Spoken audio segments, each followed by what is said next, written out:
Welcome guys to my YouTube channel Study with Dr. Brainiac. Today we will discuss chapter Gynaecological Diagnosis from the book Saw 16th edition. Let's begin with our topic. The term gynecology pertains to the disease of women and is generally used for disease related to the female genital organ. The interaction of the patient with the physician can often be anxiety-produced event, particularly so in the practice of gynecology because of the sensitive nature of the problem that need to be discussed. Hence, the observance of the highest standard of ethical and professional behavior is called for established rapport, while at the same time not creating the hostile environment in which the patient feels embarrassed or uncomfortable to permit a meaningful assessment of her underlying medical problem. 3. Ethical principle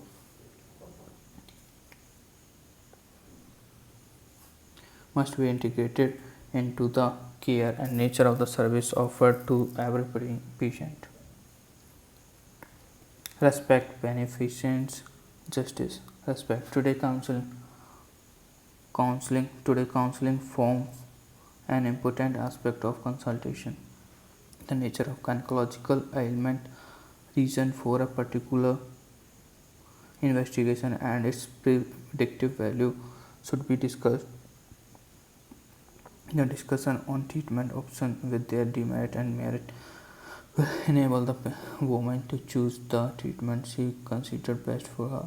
The gynecologist should, however, guide her in making the right decision. The clinician must respect the patient as an individual. Remember that the patient has the right to make decisions about her health care. It is not ethical or morally right to enforce the physician's opinion on the patient. This will safeguard against any charge of negligence if a medical legal problem arises at a later date. The records should be properly maintained and the document preserved. The patient should feel assured at all times about privacy and confidentiality. Beneficence. The medical attendant must be vigilant to ensure that the therapeutic advice rendered to the patient should be in good faith. It should aim at benefiting her. All medical measures adopted during the course of medical treatment should be guided and evaluated on the basis of the principle of the cost and benefit ratio accruing out of the medical advice given. Justice. This is rendered when the physician makes access to care, the type of care, attention provided, and the cost of care equitable to the need of the patients. History and physical examination constitute the fundamental tools on which the tentative diagnosis, the test to be undertaken, and to treatment to be recommended. History. Careful history and physical examination form the basis of patient evaluation, clinical diagnosis, and management. Investigations are employed to confirm the diagnosis and for the follow-up of the treatment. It is advisable to ask the patient to desire her main complaint in her own words and take her own time narrating the evolution of the problem, the aggravating and relieving factor in the investigation and treatment she has already undergone. Good and patient listening is essential to obtain maximum cooperation during the subsequent pelvic examination. History. Gynecological case record form. Registration number, name in full, address, telephone number, insurance detail, name of contact of next of kin, demographic data, age, marital status, parity, occupation, chief complaint, origin, duration, progress, past history, medical illness, surgical illness, allergy to drug, previous blood transfusion, personalized diet, history of blood transfusion in the past, bowel and menstruation, habit, addiction, medication, allergies, marital history, sexual intercourse, dyspareunia, contraceptive used, sexual disorder, vaginal discharge, family history, diabetes, hypertension, allergy, tuberculosis, genetic disorder, carcinoma, multiple birth, other, menstrual history. At age at menarche, past menstrual cycle, present menstrual cycle, date of last menstrual period, obstetric history, full term delivery, preterm delivery, abortion, number of living children, date of last delivery. History begins with the recording the basic information about the patient as shown in sample pro forma. Present illness. The clinician must record the patient complaint in the sequence in which they occur. Chronological order.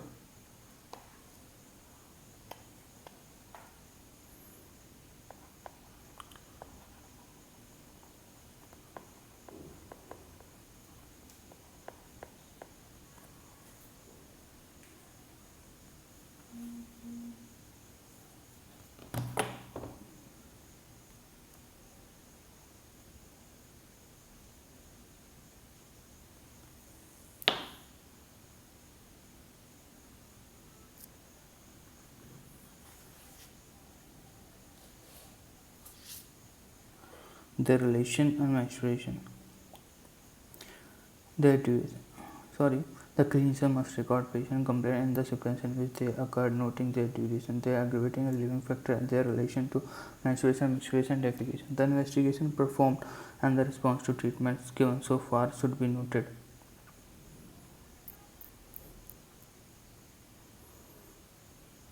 Past and personal history. Past medical history. Past medical and surgical problems may have bearing on the present complaint. For example, a history of diabetes may suggest that pruritus vulva may be due to genital candidiasis, and history of sexually transmitted disease may have a given bearing on future infertility.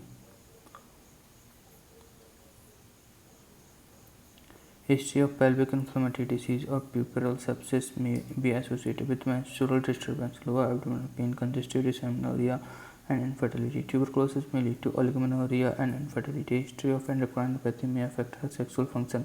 Medical disease such as hypertension, cardiac disease, anemia, diabetes, asthma, and like will require to be controlled prior to planned surgery. Previous blood transfusion and drug allergies should be noted. This has a special reference to HIV and hepatitis B infection. Previous abdominal surgery such as cesarean section, removal of the appendix, excision of the ovarian cyst, etc. may lead to pelvic adhesion, which may be the cause of the abdominal pain, backache, retrograde fixed uterus, infertility, and menstrual disturbance. Dyspareunia is often the result of pelvic adhesion. Allergy to any drug, current medication, use of alcohol, smoking, and lifestyle have relevance in the management. Family history. Family history. Certain problems run in the families. Example: menstrual pattern tend to be similar among members of the family. Premature menopause, menorrhagia, dysmenorrhea may occur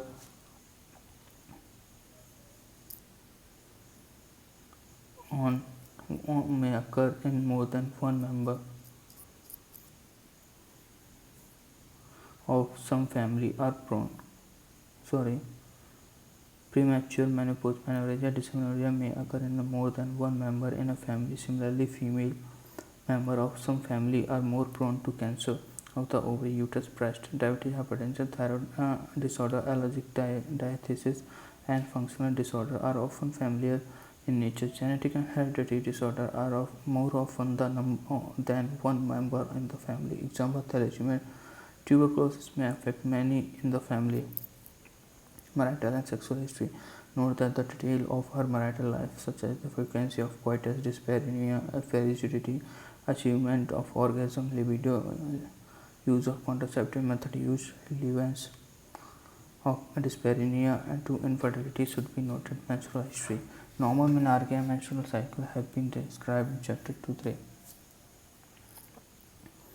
The term menorrhagia denotes excessive blood loss, increase in duration of bleeding, heavier blood flow without any change in the cycle length. The term menorrhagia is now replaced by abnormal uterine bleeding and will be addressed in this chapter.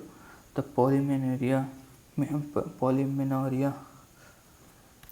or epimenoria refer to frequent menstrual cycle as a result or shortening of the cycle length. Sometimes women suffer from a menstrual disorder characterized by shorter duration of the cycle coupled with a heavier flow or prolongation in the duration of the flow. This condition is termed referred as polymenorrhagia. The severity of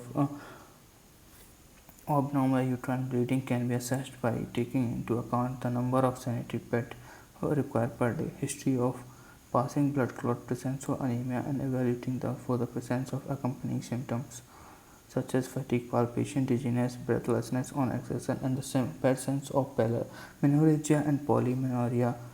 Polymenorrhagia are frequently present in the woman with myomas, adenomyosis, and PID, pelvic inflammatory disease, in women wearing intrauterine contraceptive device, and also used due to hormonal imbalance causing dysfunctional uterine bleeding in perimenopausal women. Abnormal uterine bleeding now replaces the word dysfunctional uterine bleeding. Oligomenorrhea is the term used to describe infrequent menses. In this condition, the cycle length is prolonged without affecting the duration of amount of flow. Hypomenorrhea refers to the condition in which the cycle length remains unaltered, however the duration of bleeding or the amount of blood loss or both are substantially reduced. When the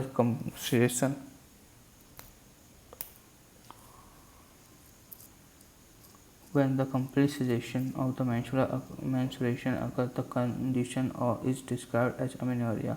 The problem of oligomenorrhea and hypomenorrhea are encountered in conditions such as polycystic ovarian disease, hyperprolactinemia, and genital tuberculosis in women on oral contraceptive pills in association with certain neoplasms of the pituitary or ovary, in functional hypothalamic disorder and psychiatric disorder. Drugs may occasionally be implicated. Oligomenorrhea and hypomenorrhea may occasionally progress to amenorrhea.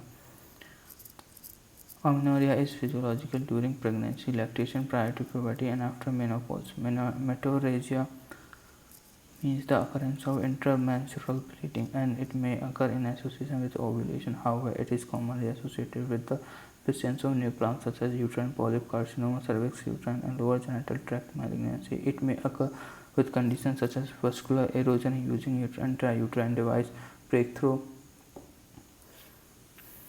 bleeding in oral pills uses. However, their symptoms call for thorough investigation because of the possible malignant use. Sometimes the patient may present with a complaint of continuous bleeding so that the normal pattern can no longer be distinguished.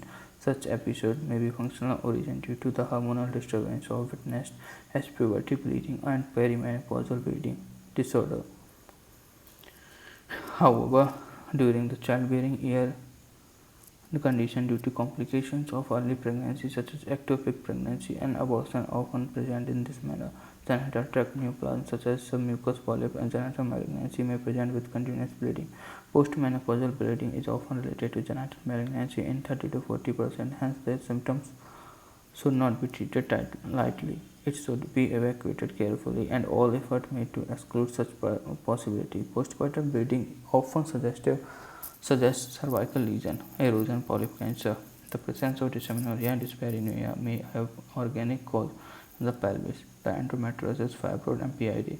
Vaginal discharge is common in lower genital tract infection. Obstetric history record the detail of the every conception and ultimate outcome, the number of living children, age of the youngest child, and the detail of any obstetric complication encountered. Example: puerperal, post-abortal sepsis, postpartum hemorrhage, obstetrical intervention, soft tissue injuries such as cervical tear and incompetent cervical os, repeated abortion, genital fistulae, complete perineal tear and genital prolapse,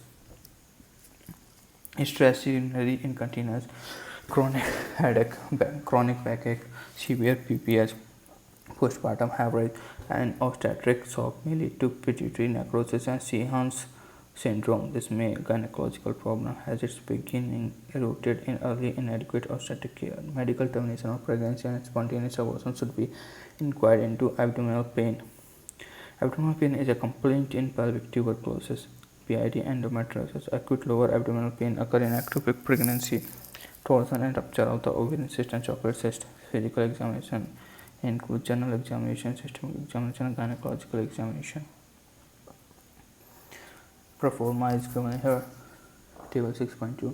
Physical exam. General examination: height, body, pallor, weight, nutrition, status, appearance, stigmata of disease, breath, elicitation, lymphadenopathy, edema of the feet, varicose vein. Edema is checked by at the site of ankle by pressing for 5 seconds.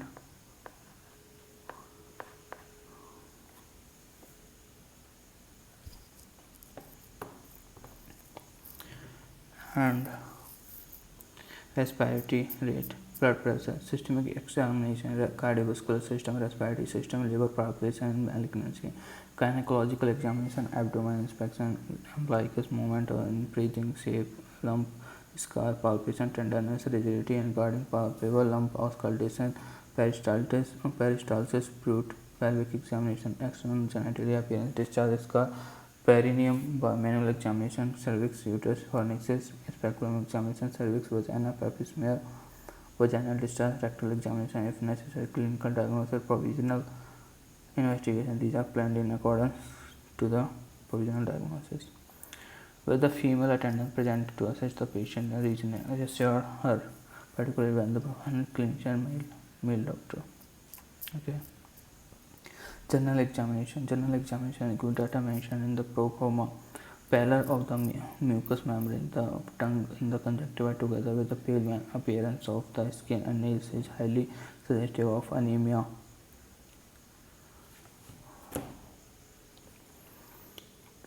Pale appearance of skin and nails, anemia, of the neck is suggestive of thyroid enlargement. Fullness of the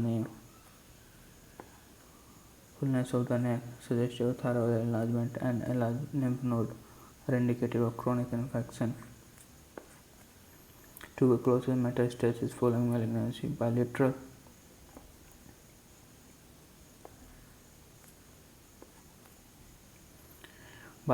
edema of the feet may be found in women with large abdominal tumor or unilateral non-pitting. Bilateral edema of feet found in women with large abdominal tumor. Unilateral non-pitting edema is highly suggestive of malignant growth involving the lymph node. Lymphatics. Breast examination should be included in general examination. Hirsutism is a feature of PCOD. Breast secretion is noted in hyperprolactinemia. Important feature of amenorrhea. Systematic examination. All gynae patients must be examined as a whole. This includes the examination of the cardiovascular respiratory system. Presence of any neurological symptom calls for a detailed neurological evaluation. Otherwise, testing or reflex should generally suffice. Abdominal examination. Inspection, palpation, percussion, auscultation. Inspection. Many gynecological tumors arising out of the pelvis grow upward into the abdominal cavity. They cause enlargement of the abdomen, particularly the lower abdomen below the umbilicus, and their upper and lateral margin are often apparent on inspection. However, very large tumors can give rise to diffuse enlargement of the ovary.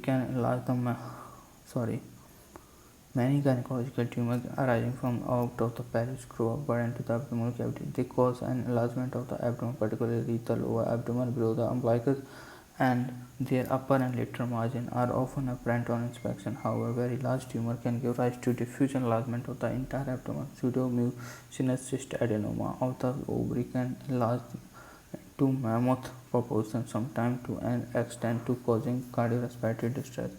Eversion of the umbilicus can occur as a result of raised intra-abdominal pressure and is observed with large number ascites, large tumor, ascites, and pregnancy. The mobility of abdominal wall with breathing should be observed carefully. In case of intra-abdominal tumor, abdominal tumor moves over the tumor during breathing so that the upper margin is apparently altered. In case of pelvic peritonitis, the movement of the lower abdomen below the umbilicus is often restricted. The presence of stria is seen in pairs women, pregnant women, in obese subject, and women harboring large tumor. palpation with the clinical standing on the right side of the patient. It is desirable to palpate for the liver, spleen, and kidney with the right hand, to use the sensitive ulnar border of the left hand from above downward to palpate swelling arising from the pelvis. The upper and lateral margin of the such swelling can be felt, but the lower border cannot be reached. Myomas feel firm and have a smooth surface unless they are multiple. When they are present as bruised surface, ovarian neoplasm often feel cystic and may be fluctuant. The upper margin of this swelling is often felt unless the swelling is too large. The pregnant uterus feels soft and is known to harden intermittently with Braxton Hicks contraction.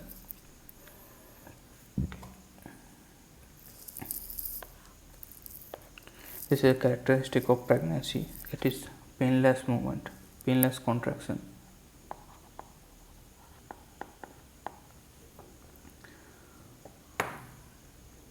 But at the time of labor, it becomes painful.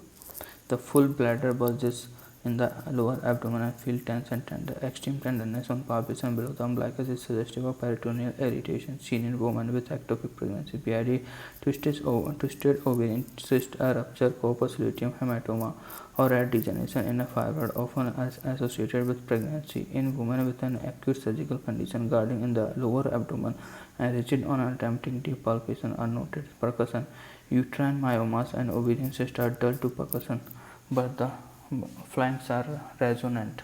Dullness in the flanks and shifting dullness indicate the presence of free fluid in the peritoneal cavity. Ascites may be associated with tuberculous peritonitis malignancy or pseudo-Meigs syndrome. Auscultation, this reveals peristaltic bubble sound, fetal heart sound in pregnancy, shuffle in vascular neoplasm and pregnant uterus. Hyperperistalsis may indicate bowel obstruction. Feeble and absent peristalsis indicate ileus calling for aggressive attention. Return of peristaltic sound following pelvic surgery is a welcome sign of recovery and indication to start oral feed. Gynaecological examination, most preferred dorsal position, so that bimanual examination of the pelvic organ can be conducted following abdominal examination without changing the position. Some may prefer left lateral Sims position. Verbal consent should be obtained for bimanual examination. External examination, it is a good practice to inspect the external genitalia under a good light. Notice the distribution of the pubic hair. Normal pubic hair is distributed in an inverted triangle with the base centered over the most pubis. Extension of the hairline upward in the middle line along the linea nigra up to the umbilicus is seen in the about 25% of women, especially in women who are hirsuate and mildly androgenic as in PCOD. With the patient in lithotomy as her thigh well parted, note the various structure of vulva. Look for the presence of any discharge or blood. Ask the patient to bear down. Observe for any protrusion to polyp or genital descent such as cystocele, rectocele, uterine descent, and procedentia. Separate the labia wide apart and examine the falsity to see whether it is intact or reveal an old heel tear. Speculum examination. Specular examination should ideally proceed by manual vaginal examination, especially when the papa pap smear and vaginal smear needed to be taken. Bible is self-retaining speculum such as cusco's speculum is ideal for office examination. It allows satisfactory inspection of the cervix, taking in the pap smear, collection of the vaginal discharge from the posterior fornix, forehanging drop, cavus smear, and colposcopy examination. The Sims vaginal speculum with an anterior vaginal wall retract can be used for the above examination. It permits the assessment of the vaginal wall for cystocele and rectocele. However, an assistant is required to help the clinician during this examination, and the woman need to be brought to the edge of the table. Stress incontinence should be looked for, especially in presence of vaginal prolapse. In this case, the patient is examined with a full bladder by manual examination after separating the labia with the absence of index finger,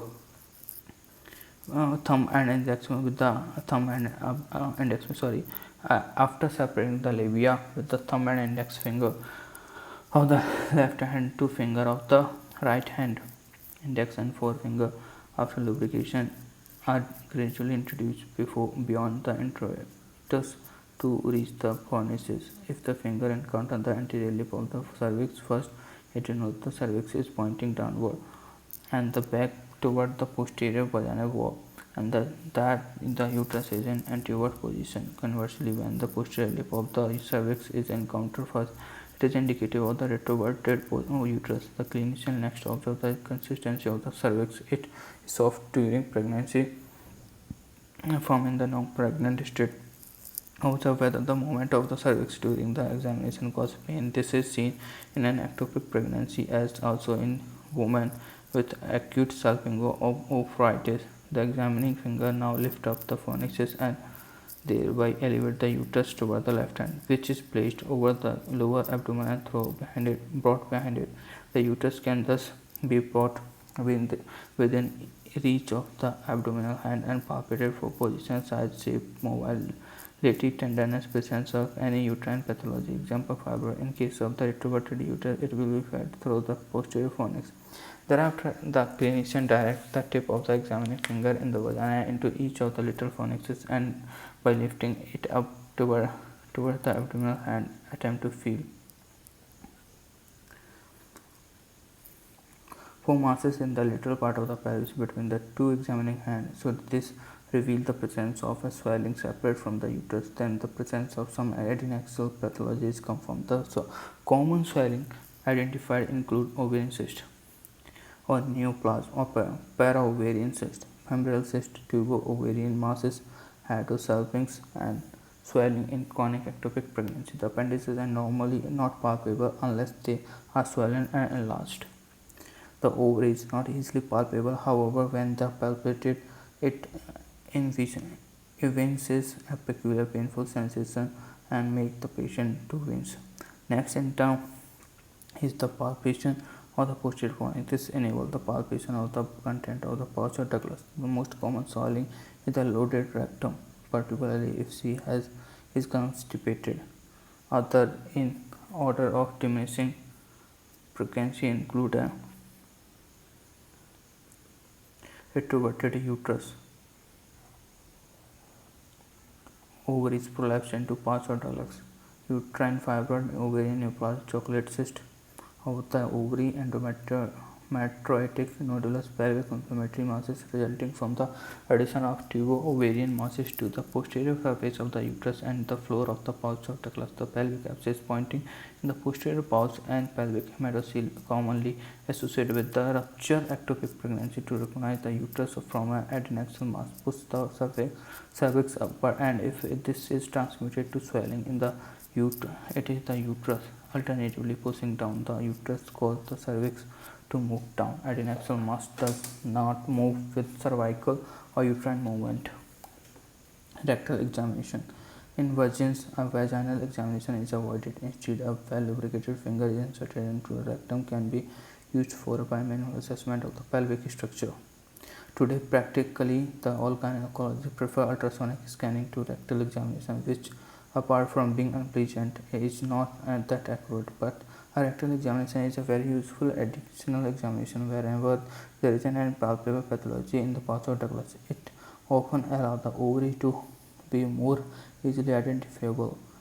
In parametritis and endometriosis, the uterosacral ligaments are often thick and nodular and tender. It confirms the swelling to be anterior to the rectum, and if the rectum is adherent to that swelling, this is important in case of carcinoma of the cervix to determine the extent of its posterior spread. A rectal examination is mandatory in women having rectal symptoms. This should begin by inspecting the anus in a good light. When lesions such as fissure, fistula in ano, polyp piles may come to light, introduction of the well-lubricated proctoscope to inspect the rectum and anal canal have to complete the examination. Ultrasound today has reduced the importance of rectal examination except in cancer, cervix and pelvic endometriosis. Investigation. Detailed history and clinical examination often clinch the diagnosis or reduce the differential diagnosis to a few possibilities. However, investigations may be necessary to confirm the diagnosis, to assess the extent of the disease, to establish the baseline of the future comparison regarding the response to therapy, and finally to determine the patient's fitness to undergo surgery. Common disorder age-related preoperative investigation are described in the chapter on preoperative and postoperative care. Special investigations are discussed below. Special investigations. Special tests such as tumor marker CA125 is suspected in adenocarcinoma of the ovary, carcinoembryonic antigen alpha-fetoprotein beta HCG is suspected in ovarian teratoma. Bacterial examination of genital tract. These include the following: examination of the vaginal discharge for trichomoniasis, 10% QS treated, smear for detecting candida, 1% brilliant size, violet for staining trichomonads but not the other bacteria, and helicosite platinum blue for collection of discharge from the urethra duct of Bartholin, and the endocervical secretion of for culture on Bartholin, culture on chocolate agar, immunofluorescent examination of the discharge of the endocervical cells for suspected chlamydial infection, microscopic examination of the clue cells for diagnosis of bacterial vaginosis. Feinberg-Whittington medium is used for trichomonads, and Nicholson-Sabrot for moniliasis. The presence of clue cells indicates bacterial vaginosis. Polymerase chain reaction staining has extensively utilized in the diagnosis of various infections. A special test, hanging trough preparation in women complaining of leukorrhea. The discharge collected from the posterior fornix on the blade of the speculum should be suspended and saline submitted to microscopic examination. Normal vaginal discharge shows the presence of exfoliated vaginal epithelial cell and presence of large rods like lactobacilli known as Doderlin bacilli. A fresh suspension of the discharge may reveal the motile flagellated organism known as Trichomonas vaginalis. Another common cause of vaginal infection is fungal infection or vaginal candidiasis. This can also detect on microscopic examination of the vaginal discharge. To the suspension of the vaginal discharge, add an equal amount of 10% QH solution. Place a drop of the mixture on a slide, cover it and cover slip. Warm the slide and examine it under the low power of microscope. The QH dissolve all cellular debris, leaving behind the more resistant yeast-like organisms. Typical hypomycelia and budding spores can be easily detected. Many cases of vaginitis are attributed to bacterial vaginosis, also known as Gardnerella vaginalis. The visualization of clue cells seen preferably in the stained smear of the vaginal discharge is highly suggestive of the infection. Vaginal infection have been discussed later in detail chapter 10. Schiller's test. This test detects the presence of glycogen in the superficial cells of the vaginal epithelium. The vaginal wall is stained in the Lugol's iodine. The vaginal epithelium takes mahogany brown color in presence of glycogen. Unstained area are abnormal and require biopsy or histological examination. Pepper-Nicolau test. Pap smear test. Screening for cancer. Screening for cancer was described by Pepper-Nicolau and Trout in 1943. This screening test is often referred to as the Pap test or as a surface biopsy or exfoliative cytology. Cytology is a Greek word meaning study of cells. It forms a part of routine gynecological examination in women. All women over the age of 35 years should undergo an annual checkup with a Pap test. Aside from pre-malignant malignant changes, the other local condition can often be recognized by the cytologist. The Pap smear is a screening test only. Positive tests require further investigation like colposcopy, cervical biopsy, fractional curetests. Unfortunately, a Pap test can detect only about 60 to 70% of precancer and cancer of the cervix and less than 70% of endometrial cancer. Reliability of the report depends upon the slide preparation and the skill of the cytologist. Whereas the single test yields as much as 10 to 15% false negative reading, it is reduced to only 1% with repeated tests. A false positive finding is reported in the presence of infection. A yearly negative Pap smear for 3 years is assuring, and thereafter 5 yearly tests is adequate. Pap smear should be obtained prior to vaginal examination because the finger may remove the desquamated cervical cells and give a false negative report. Lubricant may present a detection of organism, and any vaginal bleeding during examination may preclude Proper visualization of the cervix. The patient should not have intercourse or touch for 24 hours prior to Pap test. The best time to do Pap smear is around ovulation, but any other time can also do. The patient is placed in dorsal position with the labia parted and cusco self retaining speculum is gently introduced without the use of lubricant or jelly. The cervix is exposed. The squamous junction is now scraped with iris spatula by rotating the spatula all around. The scraping are evenly spread onto the glass slide and immediately fixed by dipping the slide on the jar containing equal part of the 95% ethyl alcohol and ether. After fixing it for 30 minutes, the slide is air dried and stained with Pap and salt stain. The slide is considered satisfactory if endocervical cells are seen to improve the predictive value. Endocervix is also scraped with a brush and added to the slide. Nowadays, a fixative spray, Cytospray, is available and can be used conveniently in an all-office setup.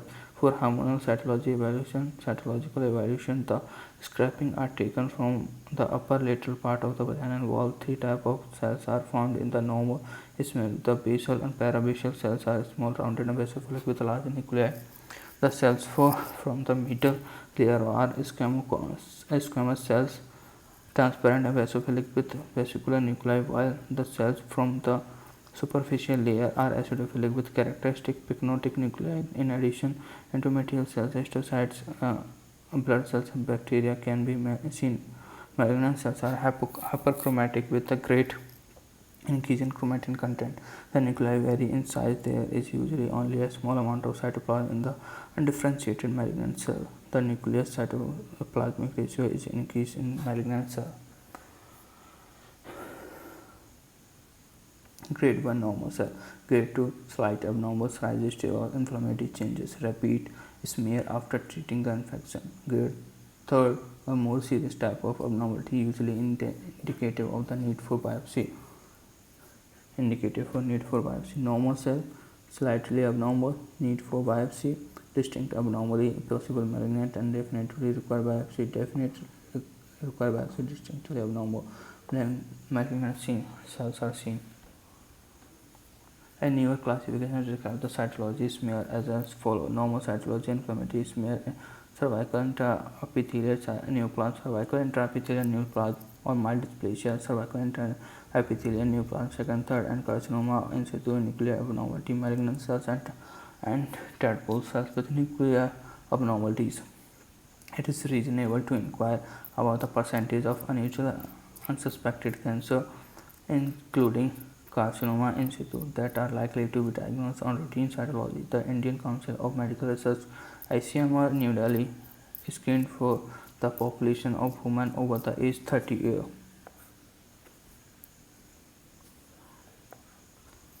And found 5 to 15 smear to be abnormal per 1,000 women examined. In the incidence of dysplasia reported at all India Institute of Medical Science, New Delhi, was 16 per 1,000 patient screened in postmenopausal women. If the squamous junction is withdrawn due to estrogen deficiency, a 10-day course of estrogen cream exposes the squamous junction to better yield and accurate result. Post-radiation cytology is difficult to sample because of scarring and atrophy of the vagina. The cells are often enlarged, vacuolated with multiple nucleation, and nucleating inflammatory cells may be present. Liquid-based cytology. This, using a thin preparation, is superior to Pap smear. The liquid is used for screening for papilloma virus cancer. Cervical screening is described. This is described in detail in chapter 38. Okay, the other method of cervical screening are comparison different current classification. Okay, Bethesda classification, table 6.4. Sample adequate and satisfactory. Squamous cell abnormality, atypical squamous cell of undetermined significance, and atypical squamous cell cannot exclude high-grade lesions, low-grade squamous intraepithelial lesion, high-grade squamous intraepithelial lesion, squamous cell carcinoma, adenocarcinoma.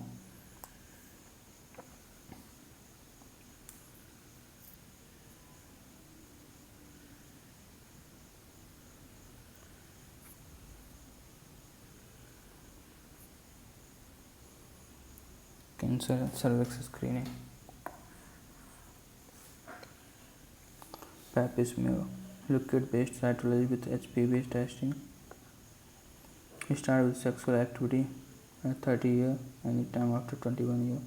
Negative, repeat yearly 3 years, negative 5 yearly up to 60 years.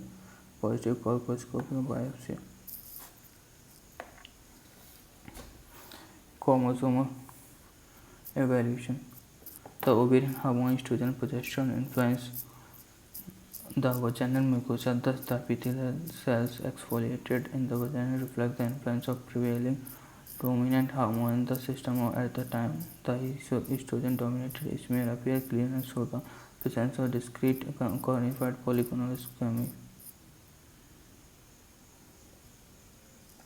The progesterone-dominated smear appear dirty and reveals the predominance of intermediate cells. During pregnancy, the cytology smear shows intermediate cells and navicular cells. After the menopause, due to the deficiency of the ovarian hormone, the vaginal mucosa thins down and the exfoliated cells are predominantly paravisual and visual type. In human papillomavirus infection, one can recognize coilocyte with perinuclear halo and peripheral condensation of cytoplasm. The nucleus is irregular and hyperchromatic.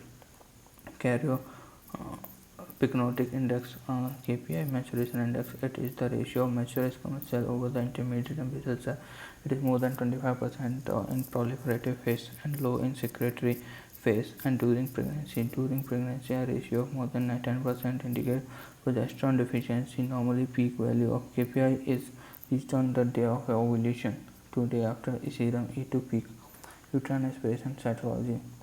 Perimenopausal and postmenopausal women on hormone therapy now being screened for endometrial cancer. The uterine aspiration syringe for brush is found to be satisfactory for obtaining adequate sample.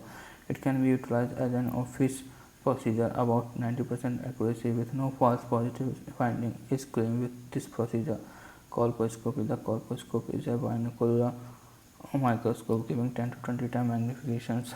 It is useful in locating abnormal area and accurately obtaining direct biopsy from the suspicious area on the cervix in women with positive pap smear. This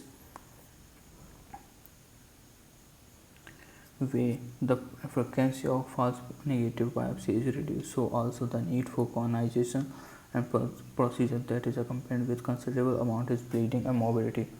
Endometrial biopsy, an office or outpatient procedure, was at one time very popular in the investigation of the female partner or for infertility. It is performed in the postmenopausal phase. A fine curette is introduced into the uterine cavity to obtain a small strip of the endometrial lining for histopathological examination with the ability of the ultrasonic non-invasive method for detection of ovulation. This procedure is now generally not employed. It is still used if tubercular endometriosis is suspected.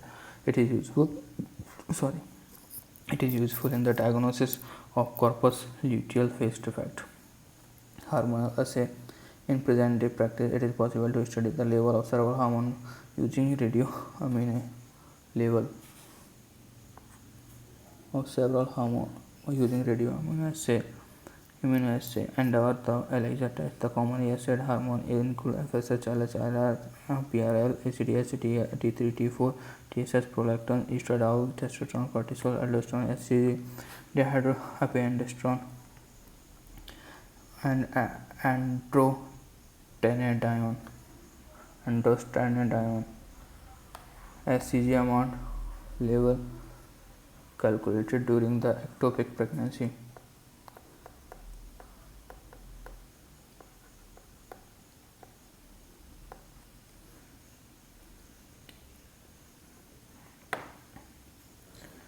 These assays are used in the diagnosis of menopause, PCOD, prolactinoma, and for monitoring the treatment or induction ovulation and assisted reproduction. Okay.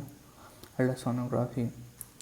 Ultrasonography is simple, non-invasive, painless diagnostic procedure that has the advantage of being devoid of any radiation hazard. The pelvis and the lower abdomen are screened in both the longitudinal and transverse plane. Generally, this scan is done when the patient's bladder is full, as it have to elevate the uterus out of the pelvis. patient bladder is full.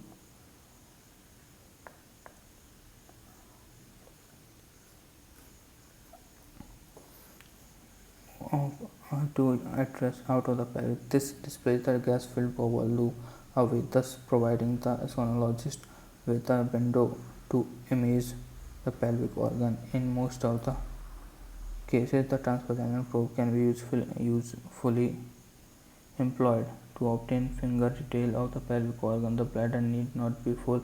If the vaginal probe is used, the scan can corroborate the clinical impression or uncover the hitherto unsuspected pathology. Literally, rectal perineal route are also available. D3 ultrasound is now capable of providing three-dimensional image of pelvic organ.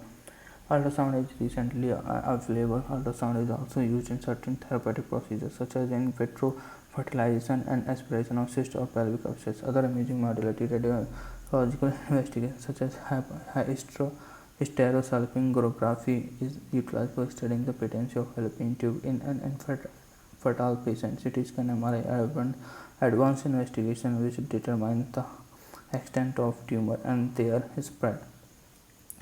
For detail, chapter 8, Gynaecological endoscopy, both diagnostic and laparoscopy, hysteroscopy. Okay. Aspiration pouch of douglous. Aspiration of pouch of douglous is required in the diagnosis of following: pelvic abscess, ectopic, diagnosis of PAT, ectopic pregnancy and hematocele to detect malignancy of ovarian cyst.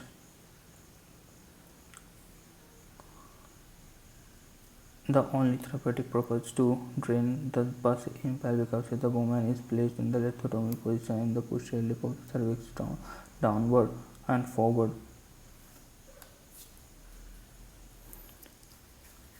with the valsalum forceps, while the speculum retracts back the posterior vaginal wall after disinfecting the area. A long needle attached to an aspiration syringe is inserted into the pouch of dougless and aspiration done.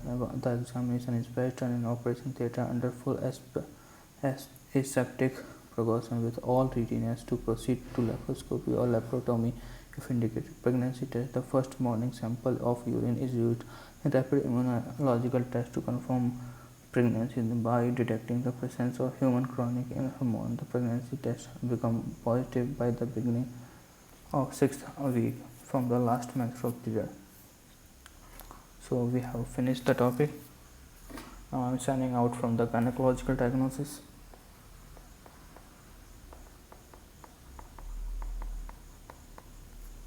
Thank you.